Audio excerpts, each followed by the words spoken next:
오늘은 부활절기의 5번째 주일입니다. 이제 우리 함께 자리에서 일어나셔서 조용히 기도하시며 예배로 나아가시겠습니다.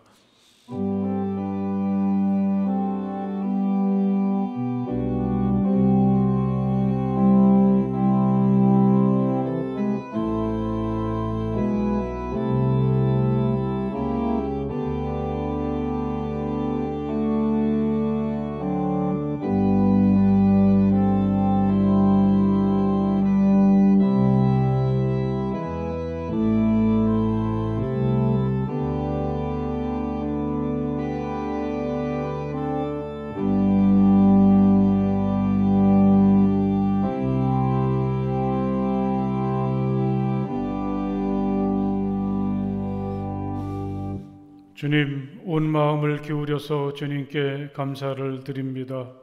신들 앞에서 내가 주님께 찬양을 드리렵니다. 내가 주님의 성전을 바라보면서 경배하고 주님의 인자하심과 주님의 진실하심을 생각하면서 주님의 이름에 감사를 드립니다. 아멘.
우리의 든든한 반석이신 하나님 앞에 설 때에 우리는 흔들리지 않습니다. 기쁨과 감사로 드리는 우리의 예배를 받아주시며 우리를 담대한 믿음의 사람으로 새롭게 지어 주옵소서. 우리에겐 걱정과 근심이 너무나 많습니다. 현실적인 문제로 염려하며 삶을 소진하지 않게 하시고 하나님께서 허락하신 삶을 즐기게 하옵소서. 우리의 현실이 힘들고 마음에 들지 않더라도 그 안에 담긴 하나님의 사랑과 위로를 통해 언제나 든든한 희망으로 살아가게 하옵소서. 어디서나 주님만 바라보게 하옵소서.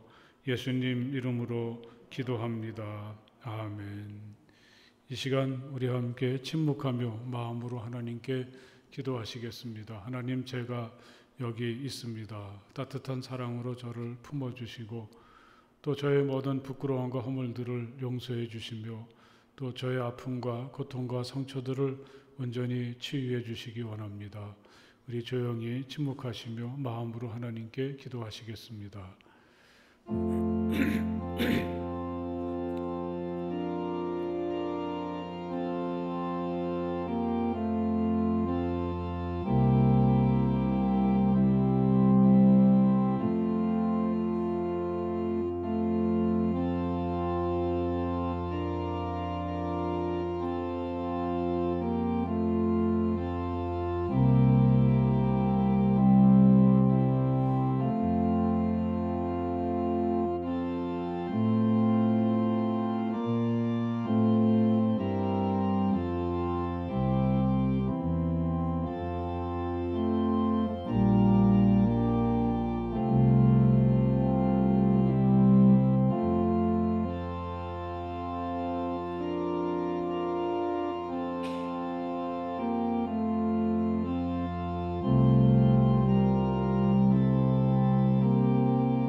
주님께서 당신들에게 복을 주시고 당신들을 지켜주시며 주님께서 당신들을 밝은 얼굴로 대하시고 당신들에게 은혜를 베푸시며 주님께서 당신들을 고이 보시어서 당신들에게 평화를 주시기를 빕니다.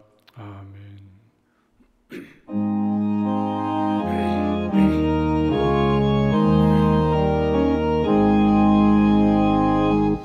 만복의 근원 하나님, 온 백성 찬송 드리고 저 천사여 찬송하세. 찬송 성부 성자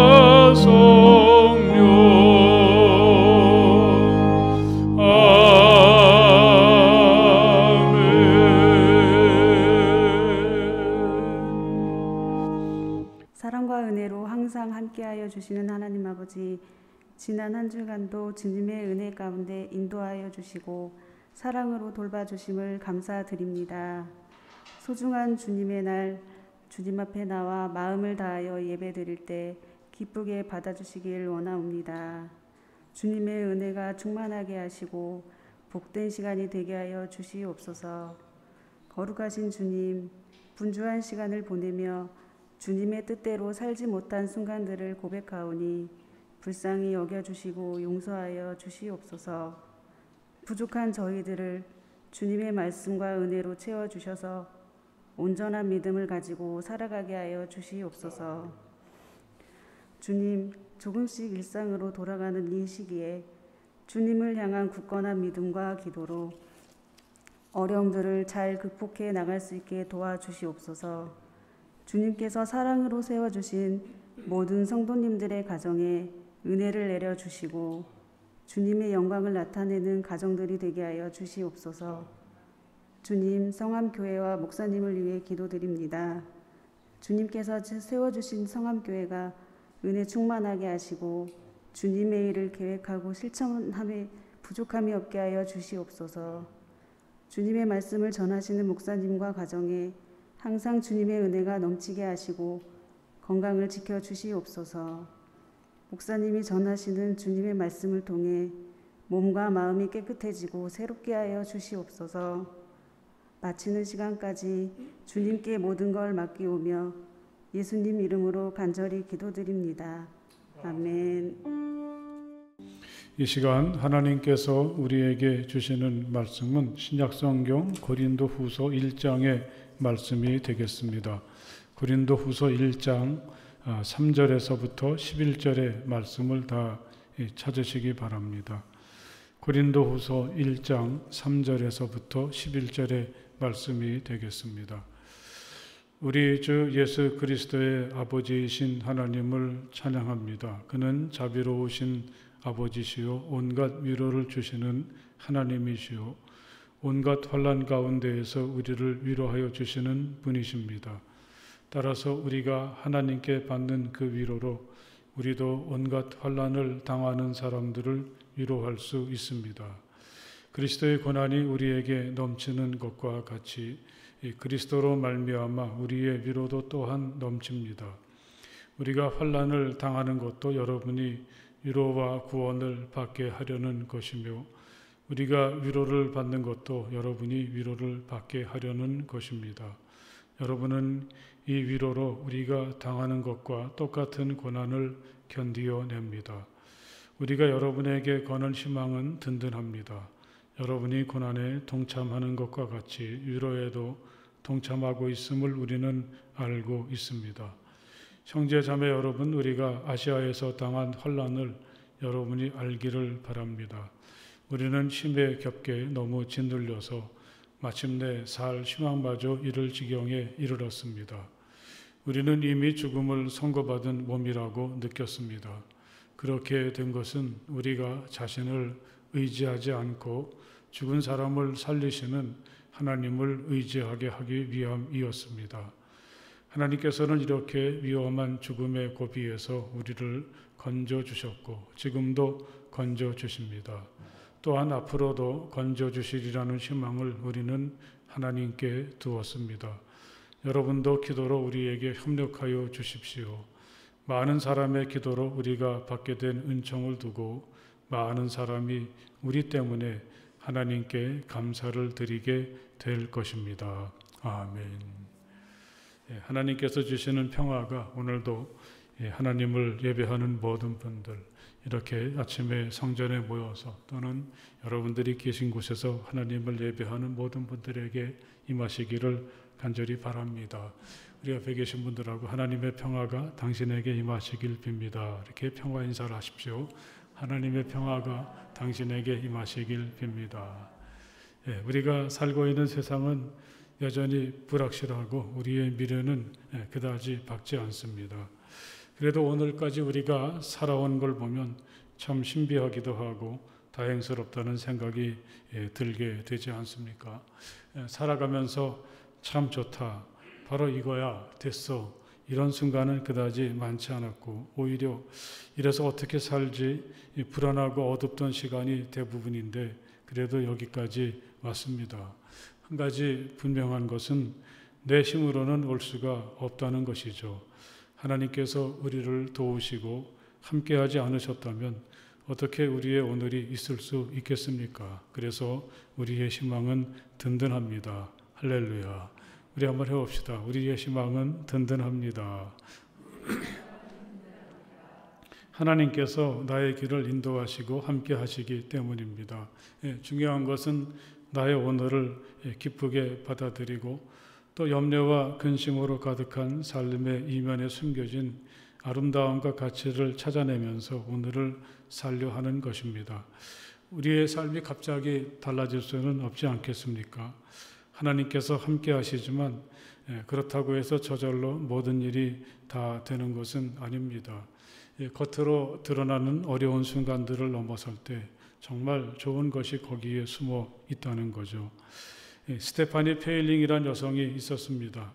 그녀는 가난한 집안 형편 때문에 대학교 2학년에서 잠시 공부를 멈추어야 했습니다. 2년 계약직으로 은행에 취직을 했는데 그녀에게 맡겨진 일은 은행에서 돈을 빌리고 못 갚는 사람들에게 돈을 받아내는 일이었습니다. 누군가가 그 일을 해야만 하는데 정직원들은 그렇게 험하고 실적도 올릴 수 없는 일에 나서려고 하지 않았던 것 같습니다. 그 일에 잘못 휘말렸다가는 승진도 못하고 좋지 않은 일을 겪게 될 것 같은 거죠. 그녀도 처음에는 그랬겠죠. 형편이 좋으면서도 일부러 빚을 갚지 않는 사람도 있겠지만 그녀가 만나는 사람들의 대부분은 도저히 대출금을 갚을 수가 없는 사람들이었습니다.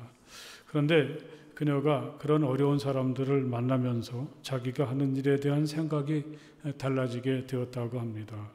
나는 일방적으로 그 사람들에게 대출금을 갚으시오. 그렇지 않으면 어떤 불이익이나 벌을 받게 될 것입니다. 이렇게 돈을 받아내는 사람이 아니라 그 사람들이 형편이 좋아져서 빚을 갚을 수 있도록 도와주는 사람이다. 이렇게 자기가 하는 일에 대한 자세를 바꾸었다고 합니다. 이렇게 그 돈을 어떻게 해서라도 받아내려고 하기보다는 주어진 형편 속에서 다시 일어설 수 있는 방법을 함께 고민하고 도와주는 일을 하다 보니까 또 그는 자기가 하는 일이 얼마나 보람있고 가치 있는 일인지 그 가치도 그 일 속에서 찾게 되었다고 하죠. 그래서 처음에는 2년 계약직으로 그 일을 시작했는데 그 일이 그분에게는 평생의 일이 되었다. 그런 고백을 하는 것을 들은 적이 있습니다. 사랑하는 여러분, 만약에 내게 주어진 삶이 정말 살만하다고 한다면 그건 내가 남보다 더 좋은 조건 속에 살고 있거나 무슨 대단한 특권이 있어서 그런 것은 아닐 것입니다.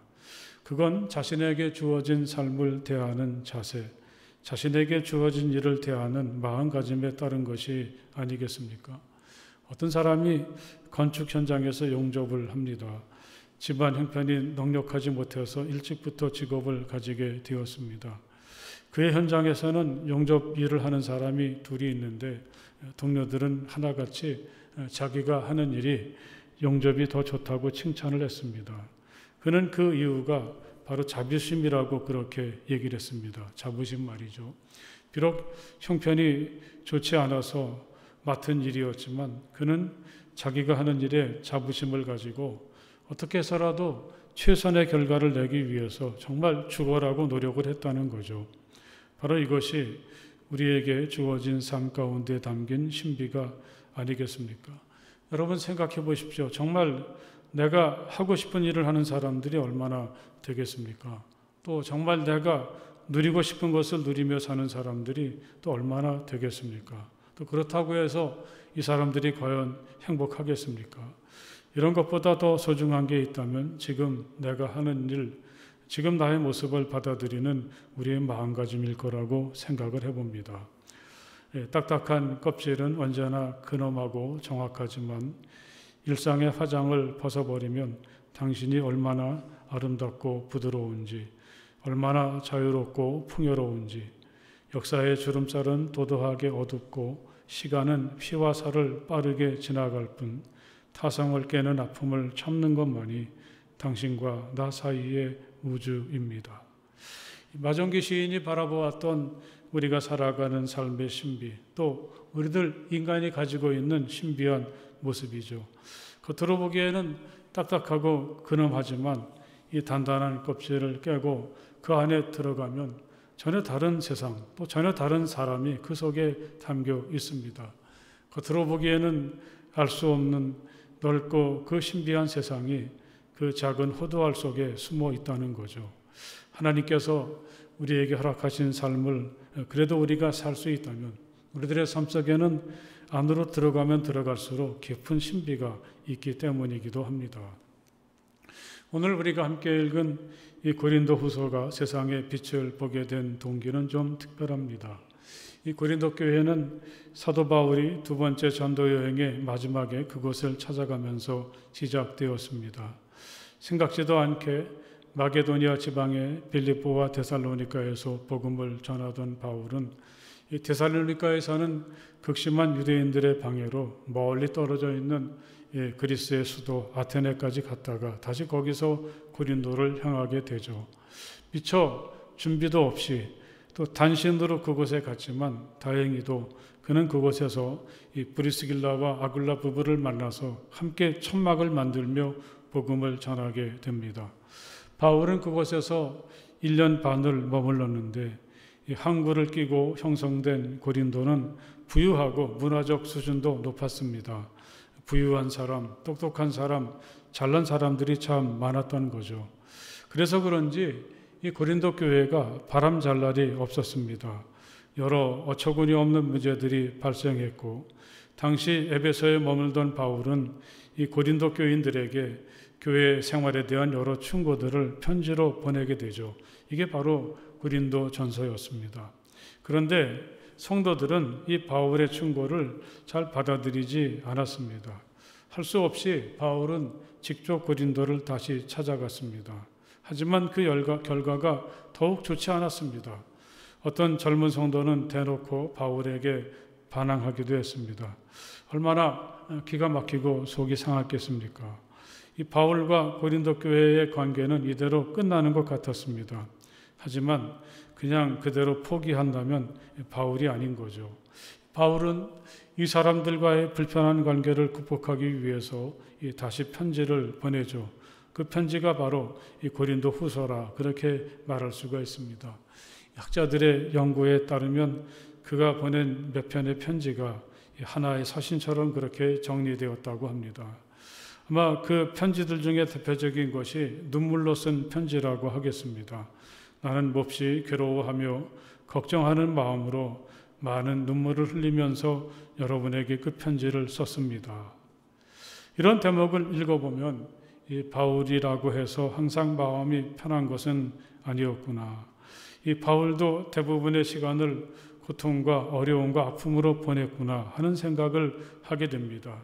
그런데 참 소중한 것은 이 바울은 자기의 아픔이나 고통을 모른 척하거나 피하려고 하지 않고 이렇게 아프면서도 자기가 해야 될 일을 하려고 할 때 거기에서 세상이 줄 수 없는 하나님의 위로가, 은혜가 있다는 거죠. 그런 얘기를 바울은 오늘 이 고린도 후서의 서두에서 우리에게 이야기하고 있습니다. 우리 주 예수 그리스도의 아버지이신 하나님을 찬양합시다. 이렇게 오늘의 말씀은 하나님을 찬양하는 것으로부터 시작이 됩니다. 그에게는 하나님을 찬양하는 분명한 까닭이 있습니다. 그는 자비로우신 아버지시요 온갖 위로를 주시는 하나님이시요 온갖 환난 가운데서 우리를 위로하여 주시는 분이십니다. 그가 겪었던 하나님, 특별히 그는 온갖 환난 가운데서 경험했던 하나님의 온갖 위로를 이야기하고 있습니다. 바로 여기에 그가 하나님께 드리는 찬양의 매력이 있습니다. 그 찬양은 그가 환난을 겪을 때 그 환난 가운데서 태어나게 된 찬양입니다. 지난 주간에 김지아 시인이 세상을 떠나셨다는 소식을 들었습니다. 우리들의 세대는 그분보다 한 15년, 10여 년쯤 늦지만 이 김지아 시인이나 또는 그분 세대의 분들에게 많은 빚을 지고 있는 셈이죠. 숨막히고 답답한 시절에 이 김지아라는 이름만 들어도 가슴이 떨렸고 또 그분의 시나 글을 읽는 것이 내가 살아있고 또 이 시대의 아픔에 동참하고 있다는 걸 확인하는 시간이기도 했습니다. 그가 1971년에 김민기 씨하고 함께 만들었던 근간의 예수라는 노래가 있었습니다. 예수님이 쓰셨던 가시면류관을 한국교회가 금으로 바꾸어 놓았다는 신랄한 비판이죠.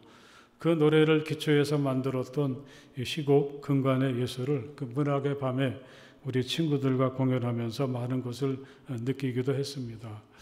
그에게는 참 유명한 일화가 있습니다. 같이 그 저항운동을 하던 친구, 아마 그 친구가 김민기 씨일 수도 있다고 생각을 했는데 둘이서 도망을 다닙니다. 추운 겨울인데 그만 노숙을 하게 되었습니다. 너무 추우니까 공사를 하느라고 가져다 놓았던 거대한 수도관 속에 들어가서 추위를 피하려고 했지만 이 밤은 너무 깊고 길고 추웠습니다.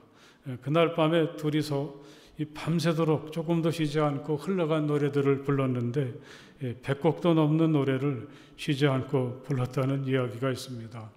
그 이야기를 들을 때 정말 이 사람 멋있구나. 이념의 노예가 되지 않고 즐길 줄 아는 진정한 인간을 보게 되었습니다. 그는 자신의 문학의 원천이 괴로움이었다고 그렇게 토로를 하는데 그 괴로움으로 출발한 문학이 때로는 이렇게 삶의 흥이 되고 또 힘이 되고 또 소망이 되기도 했다는 사실이죠. 또 이런 그 김지아 씨의 얽힌 이야기를 생각하다가 사도 바울을 또 생각을 하게 됩니다. 사도 바울도 빌립보에서 귀신 들렸던 한 여성을 고쳐주었다가 칭찬은커녕 매를 흠씬 두들겨 맞고 감옥에 갇히지 않습니까? 그때 바울과 그의 동료 신라는 그곳에서 이 밤이 새도록 기도하고 하나님을 찬양했다고 하지 않습니까? 이 괴로움으로 시작했지만 또 괴로움의 와중에 있지만 그 괴로움은 그 괴로운 상황을 넘어서는 기쁨으로 또 즐거움으로 이어지게 되죠. 그리고 그게 바로 하나님의 위로라는 말씀입니다. 사랑하는 여러분, 이게 진짜가 아니겠습니까? 그 막연한 기쁨이나 막연한 즐거움이 아니라 환난과 고통 뒤에 와주는 하나님의 위로 말씀입니다. 이건 정말 놀라운 축복이고 은총입니다. 이렇게 드리라고는 기대할 수가 없었습니다. 단지 하나님을 믿는 사람이니까 또 예수님을 따르는 사람이니까 이 고통이나 환난의 자리도 모르는 채 지나칠 수가 없습니다.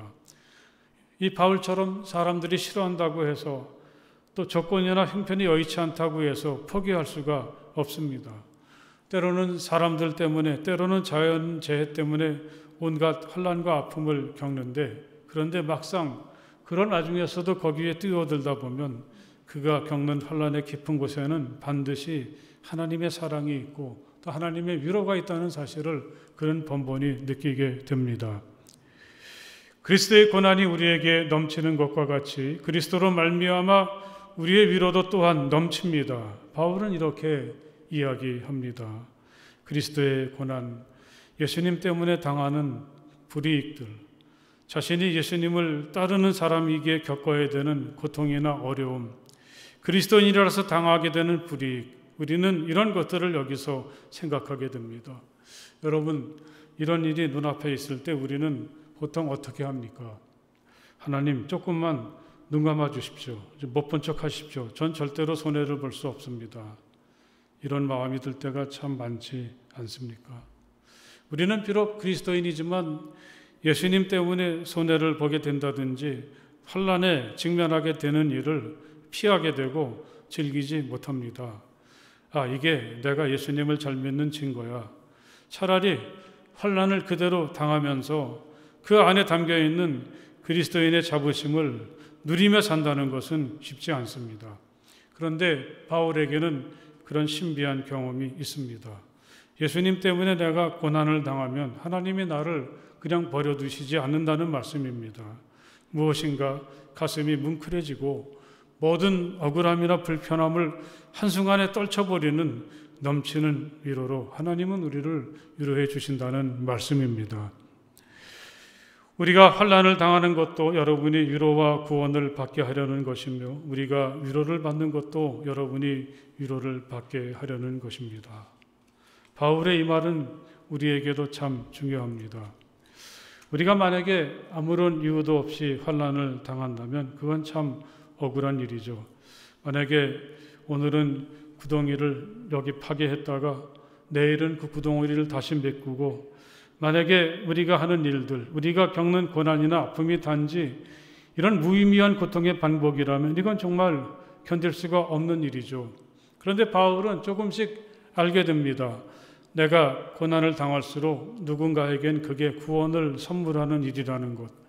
내가 어려움을 당하는 일이 누군가에게는 하나님의 사랑을 알게 되는 일이라는 거죠.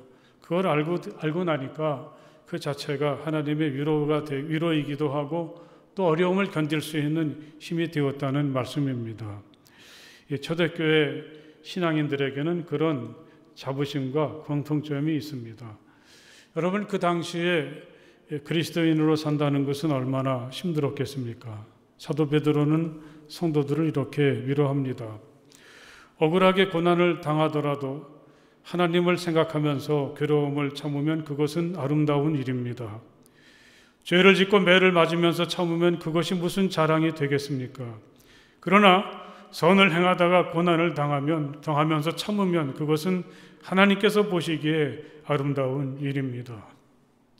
여러분, 이 말씀은 맨정신으로 읽을 수는 없을 것 같습니다. 이 말씀을 묵상하다 갑자기 가슴이 먹먹해 옵니다. 이 사람들이 어떻게 살았을지 짐작이 됩니다. 그들에겐 예수를 믿는다는 게 목숨을 거는 일이고 온갖 환난과 고통을 감수해야만 되는 일인데 그래도 그들은 예수님을 생각하면서 묵묵히 견디어냅니다. 이 바울이나 베드로가 생각했던 진정한 그리스도인, 그들은 적어도 예수님 덕보면서 세상을 편하고 쉽게 살려고 하진 않았습니다. 여기에서 우리는 무엇이 하나님의 복일까? 근본적인 고민을 하게 됩니다. 여러분, 우리는 하나님께 무엇을 구하면서 살고 있습니까? 우린 도대체 무엇이 하나님의 은혜이고 복이라고 생각하면서 삽니까? 우린 남보다 내가 잘되고 세상에서 성공하는 거, 환난이나 어려움에 휘말리지 않고 아주 편안하게 사는 거, 이것을 원하지 않습니까? 이게 복이고 은혜라고 생각하지 않습니까? 하지만 이 사람들은 다릅니다. 비록 고통을 당하고 환난에 직면하더라도 언제나 그리스도인으로 살아갈 수 있다면, 내가 손해를 보고 내가 어려움을 겪고 내가 소용돌이에 휘말리게 되더라도 그걸 피하는 게 아니라, 그걸 피하는 게 하나님의 은혜고 축복이 아니라, 그런 와중에서 나를 통해서 하나님의 사랑이 세상에 나타나고 많은 사람이 예수님을 알게 되고 예수님처럼 그렇게 살도록 다른 사람을 도와줄 수 있다면, 이게 바로 그들이 원하는 삶의 진정한 모습입니다. 우리가 여러분에게 거는 희망은 든든합니다. 여러분이 고난에 동참하는 것과 같이 위로에도 동참하고 있음을 우리는 알고 있습니다. 이 바울은 이 고린도 교인들에게도 희망이 있고 그 희망은 든든하다고 말하죠. 그 이유가 이 사람들이 돈이 많고 세상에서 성공한 사람이어서가 결코 아닙니다. 성경 지식이 많아서 그런 것도 아닙니다. 여러분들이 고난에 동참하는 것과 같이 이게 중요합니다. 오늘 우리가 살아가는 세상에서 우리의 희망이 든든하다면 우리의 그 이유는 바로 여기에서 찾을 수 있습니다. 우리의 희망이 우리가 세상에서 높은 사람이 되고 경쟁에서 이기고 세상에서 좋은 것만 누리려는 사람이 아닐 때, 서로 우리가 세상에서 환난을 당하고 어려움에 직면하더라도 흔들리지 않고 하나님의 사람으로 살아가려고 할 때, 남이 어떻게 살든 거기에 개의치 않고 오로지 예수님을 닮아가려고 할 때, 우리는 하나님이 나를 통해서 이루실 존귀한 일, 사람을 살리고 구원하는 하나님의 일에 대한 자부심과 희망으로 오늘을 살아갈 수가 있게 됩니다. 여러분, 오늘을 사는 우리가 그리스도인이 되었다는 것처럼 매력적이고 멋진 일이 어디 있겠습니까? 우리에게는 세상 사람들이 어디서 경험하지 못하는 넘치는 하늘의 위로와 기쁨이 있고, 그것 때문에 우리 희망은 항상 변하지 않고 든든하다는 사실을 마음 깊이 새기시기를 간절히 바랍니다. 이 바울은 예수를 믿는 그 재미와 깊이를 이렇게 멋진 말로 표현한 적이 있죠. 우리는 속이는 사람 같으나 진실하고, 이름 없는 사람 같으나 유명하고, 죽는 사람 같으나 보십시오 살아 있습니다. 징벌을 받는 사람 같으나 죽임을 당하는 데까지 이르지 않고, 근심하는 사람 같으나 항상 기뻐하고, 가난한 사람 같으나 많은 사람을 부유하게 하고, 아무것도 가지지 않은 사람 같으나 모든 것을 가진 사람입니다. 이렇게 예수님을 통해서 새롭게 된 자신을 바울은 이야기하죠. 우리 희망이 든든한 까닭이 바로 여기 있습니다. 특별히 이 근심하는 사람 같으나 항상 기뻐하고, 이 가난한 사람 같으나 많은 사람을 부유하게 하고, 아무것도 가지지 않은 사람 같으나 모든 것을 가진 사람이다. 이 대목이 참 마음 깊이 와닿습니다. 예수를 믿는 사람들, 그리스도인이란 바로 이런 사람들이죠. 예수님 때문에 많은 것을 상실하기도 합니다. 인생이 잘못되기도 하죠. 환난에 직면할 수도 있습니다. 그런데 우리들에게는 이런 고통을 겪으면서 예수님에게 가까이 다가서면 다가설수록, 예수님을 점점 닮아갈수록 세상에서는 경험할 수 없는 풍성함이나 자유함이 그 안에 있다는 사실을 느낄 수가 있게 됩니다. 이 바울은 다시 이 든든한 희망에 대해서 말을 하죠. 그는 지금 아시아의 중심 도시인 에베소에 머무르고 있는데 거기서 그가 겪는 환난은 너무 극심합니다.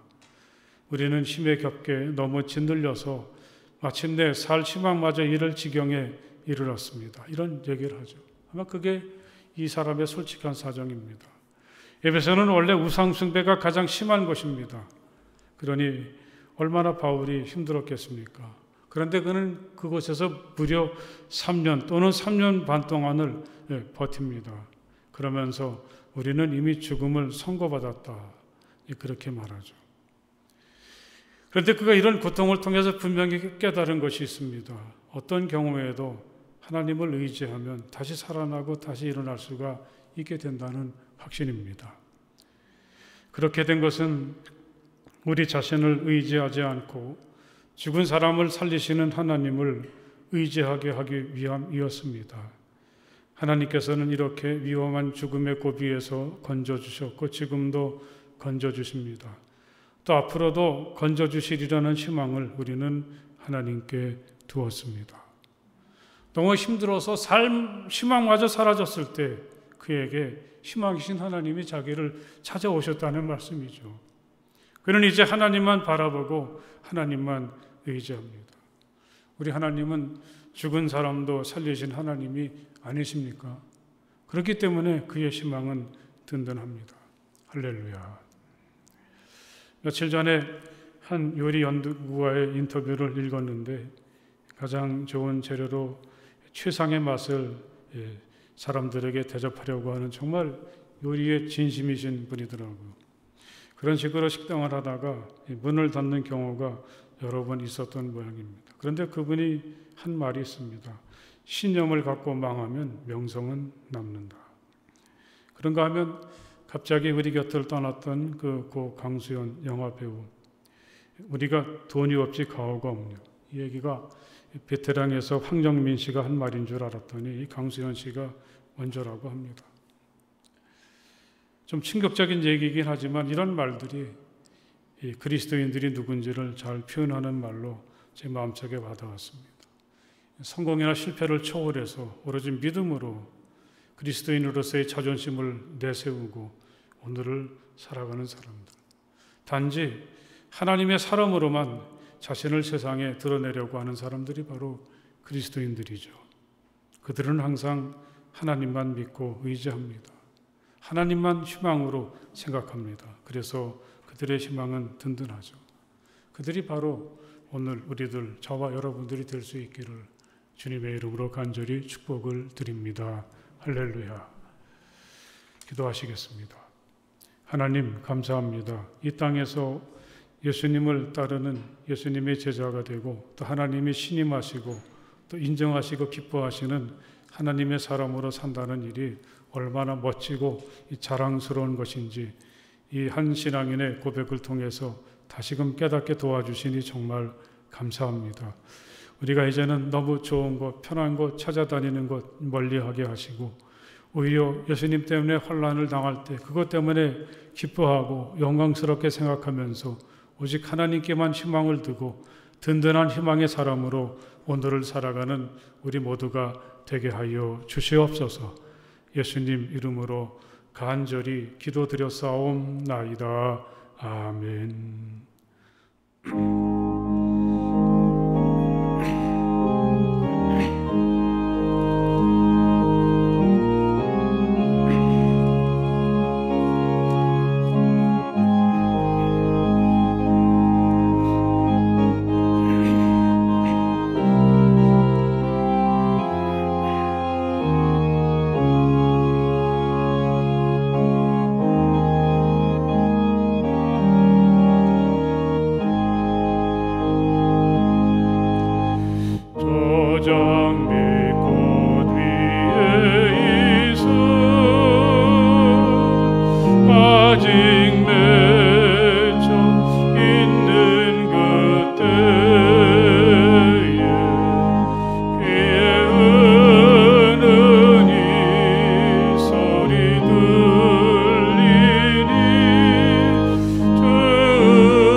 정성을 하나님께 드리며 함께 기도하시겠습니다. 영원하시고 거룩하신 하나님, 참 감사합니다. 지나간 시간 동안도 저희들을 지켜주시고 오늘 다시 이렇게 주님 앞에 기쁨으로 예배드리며 주님 앞에 자신을 드릴 수 있게 하시니 정말 감사합니다. 우리가 드리는 이 예물과 저희 자신을 하나님 받아 주시옵소서.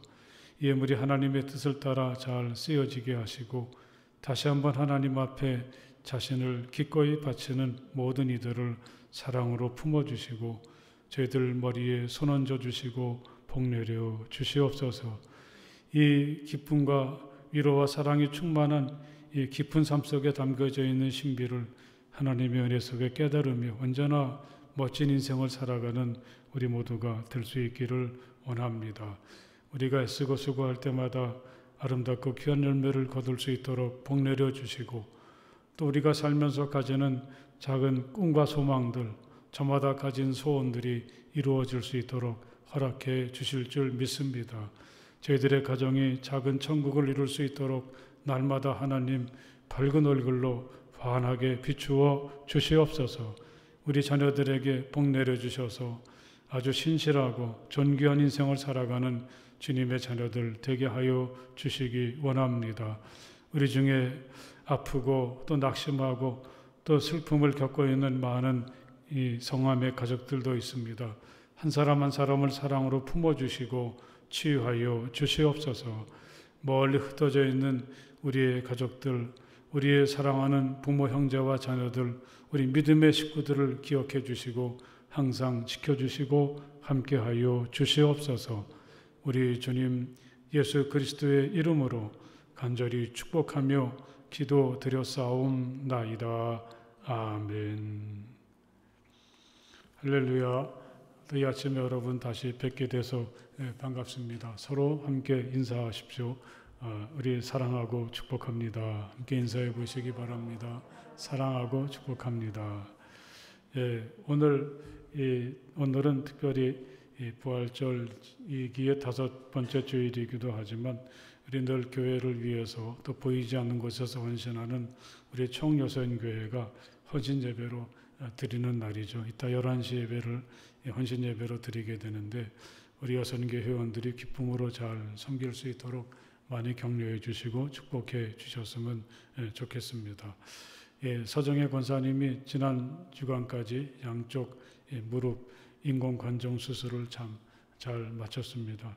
이 첫 번 수술은 그래도 잘 됐는데 두 번째 수술을 받고 나니까 참 아파서 힘들었다 그런 얘기를 하는 걸 들었는데 아마 이 재활의 과정이 또 한두 달 이상 걸려야 될 것 같은데 우리가 찾아갈 수 없지만 잘 회복될 수 있도록 기도해 주시고 또 격려해 주시고 축복해 주십시오. 이 다음 주일은 이 성경을 해외에 또 우리나라 구석구석에 반포하는 기도원 협회에서 우리 교회를 찾아주십니다. 이제 뭐 해마다 오시니까 굳이 설명할 필요가 없는데 기도원 협회를 위해서 많이 기도하시고 또 도우시는 마음으로 이 다음 주일 예배에 꼭 오시기 바랍니다. 이 코로나가 이제 점점 더 충격에서 벗어나면서 일상이 회복되고 있는데 그래서 올해는 좀 교회학교가 여름 행사를 제대로 하려고 계획하고 기도 중에 있습니다. 그래서 어린이 여름 성경학교는 23일, 24일 토요일과 주일 양일 동안 우리 교회에서 교육관을 중심으로 가지게 되고 또 이번에는 그 연합 수련회 중고 청년부가 함께 수련회를 가도록 계획을 했습니다. 그래서 이 금요일 8월 5일부터 7월 7일까지 이 청평에 있는 덕현교회 수련원을 빌려서 수련회를 하게 되는데 여러분을 위해서 많이 기도해 주시고 또 모처럼 이렇게 다시 시작하는 뜻깊은 행사가 또 참 활기 있게 또 풍성하게 잘 이루어질 수 있도록 우리 자녀들을 꼭 보내주셔서 귀한 신앙의 경험을 쌓도록 하시기를 바랍니다. 다른 광고 없으시면 우리 함께 일어나셔서 주기도문 찬송 함께 찬송을 부르시겠습니다.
이제는 우리 주 예수 그리스도의 그 크신 은혜와 우리 아버지 하나님의 그 넓고 무한하신 사랑하심과 성령 안에서의 거룩한 사귐이 마음을 다해서 기쁨으로 우리 주님을 예배하는 모든 주님의 자녀들 가운데 영원토록 함께하여 주시기를 간절히 축원하옵나이다.